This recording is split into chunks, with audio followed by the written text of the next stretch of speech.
Hello everyone and welcome back to another video. This is the beautiful Maya and I am obsessed with this beautiful sultry look I created on her.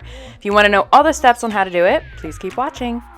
I prepped Maya's skin off camera and I actually started with her brows first. I used the Cella eyebrow pencil in dark brown. This pencil was designed to be used on skin that can just have skincare on it. Next, I used their clear defining gel and then cleaned up with their highlighter pencil in medium. This pencil is super creamy and extremely easy to blend, making it ultimately foolproof.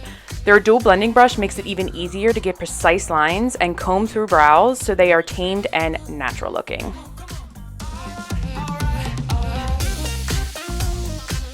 I used the Ultra Pro foundation from Face Atelier in shade number 7, which is actually almost a perfect match to her skin tone. Make sure to always match foundation to the jawline and allow time for it to dry down and oxidize so you know what the true color will look like on your skin. A lot of the foundations dry down to a deeper shade.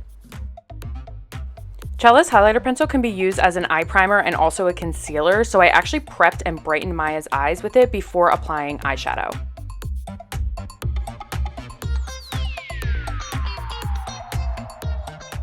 I used any excess product that was left on my brush to brighten up around her mouth and under her nose. For eyeshadow, I used the Makeup by Mario Master Mattes eyeshadow palette, which is one of my ultimate favorites. I am personally team matte, so to have a palette with all mattes in it is a dream come true for me. The shades in this palette are numbered 1 through 12. So first I blended matte 2, matte 4, and matte 5 from the crease to the outer corner of the eyelid.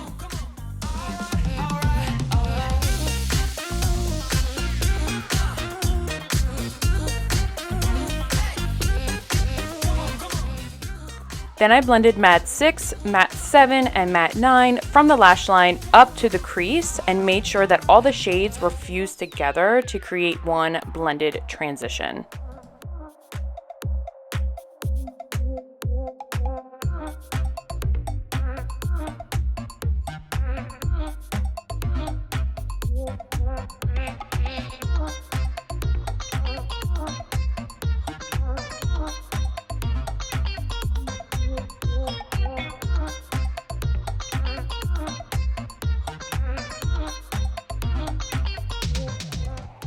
For liner, I used, you guessed it, more brown. This is one of my favorite brown liners from MAC in the shade Teddy. It's a deeper brown with a small amount of iridescent in it. I tight lined with it and gently smudged it out with an angled brush to elongate the wing and give it a more lifted effect. I packed some darker shade of matte browns from the palette to set that cream base liner just to ensure there was no transfer.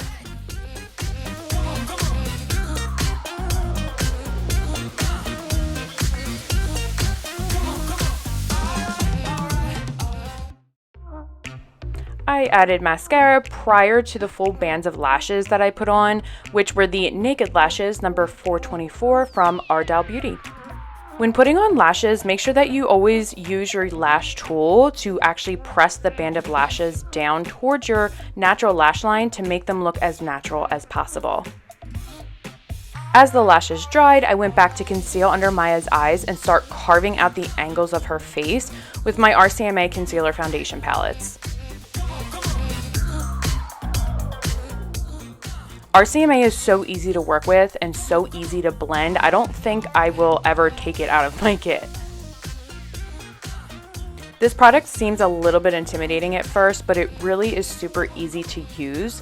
As soon as you put the brush to the skin, the heat that is created between those two will actually just melt it down and you can literally blend it into anything.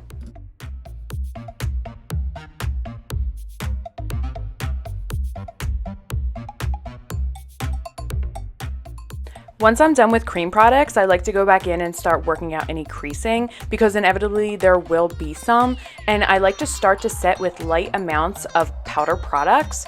I use the RCMA No Color Powder under the eyes, which is another amazing product to have in your kit. It's finely milled and great for all skin tones, and I always have the MAC Studio Fix powder to lightly set and add a little bit more coverage to the face.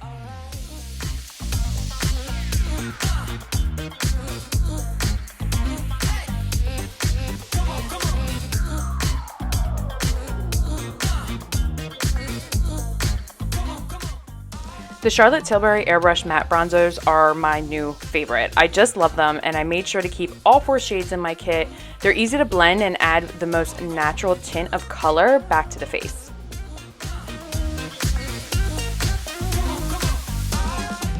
My MAC blushes, always and forever in my kit, which I loved on Maya. It gave her the most feminine flush to her skin. And the new Charlotte Tilbury highlighters are phenomenal, and I definitely want to add more to my kit. They aren't too chunky, and the mica in them seems to be more finely milled, so it goes on skin smoothly and doesn't bring out any kind of texture, which I think is amazing since a lot of highlighters tend to do that.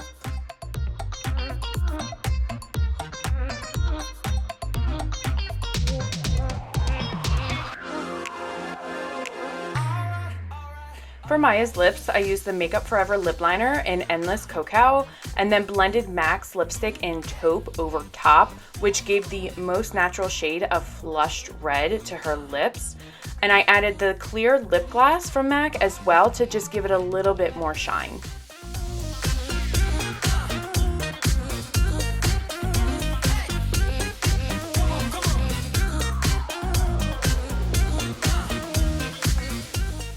I smudged a little more of the medium browns under Maya's eyes just to give it a little bit more sultriness, and that's pretty much about it. I hope you all enjoyed this video and found it helpful. If you have any questions, please feel free to leave them in the comments below and make sure to subscribe for more.